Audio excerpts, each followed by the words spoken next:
Okay, ഇവിടെ expectation X തന്നിട്ടുണ്ട്. Expectation എക്സിന്റെ വാല്യൂ 1 ആണ്. നമുക്ക് വേരിയൻസ് ഓഫ് എക്സ് കാണണമെങ്കിൽ നമ്മുടെ ഫോർമുല എന്താണ്? Expectation x square minus expectation whole square എന്നല്ലേ?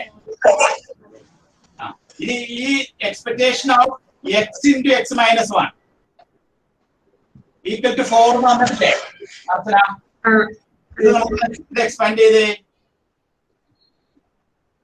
X square minus x equal to 4 ആയില്ലേ?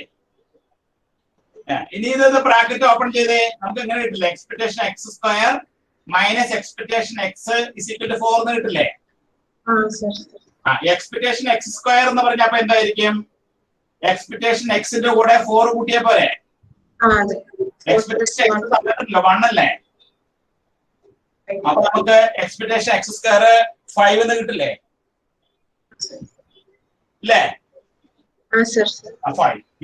വേരിയൻസ് എക്സ് എന്താണ്?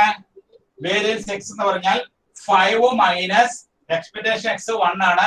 അപ്പൊ നമുക്ക് ആൻസർ എത്ര കിട്ടി? 4 എന്ന് കിട്ടില്ലേ? ഫസ്റ്റ് ക്വസ്റ്റ്യൻ ആൻസർ കിട്ടിയില്ലേ? Variance of X is equal to 4 എന്ന് ആൻസർ കിട്ടിയില്ലേ? ഒന്ന് എഴുതിയെടുത്തോളൂ. Variance of X is equal to 4.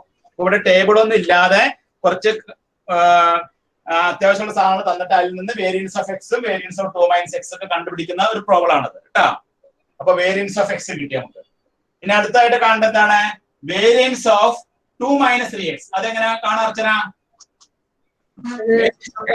minus 3 the whole square into v of x. minus 3 the whole square into variance of x എന്ന് പറഞ്ഞാൽ 9 into variance of x 4 അല്ലേ? അപ്പൊ 9 into 4 എത്ര answer കിട്ടും നമുക്ക്? 36 ആൻസർ കിട്ടില്ലേ? ഇനി വേരിയൻസ് ഓഫ് x by 2 അതൊന്ന് പറഞ്ഞേ. 1/2 the whole square into variance of x. അപ്പോ 1/4 into variance of x എത്രയായിരുന്നു? 4 അല്ലേ? അപ്പൊ ആൻസർ എത്ര കിട്ടി? 1. അപ്പൊ എല്ലാത്തിന്റെ ആൻസർ കിട്ടിയില്ലേ? വേരിയൻസ് ഓഫ് എക്സിന്റെ ആൻസർ കിട്ടി, variance of 2 minus 3x answer കിട്ടി, variance of x by 2 answer കിട്ടി.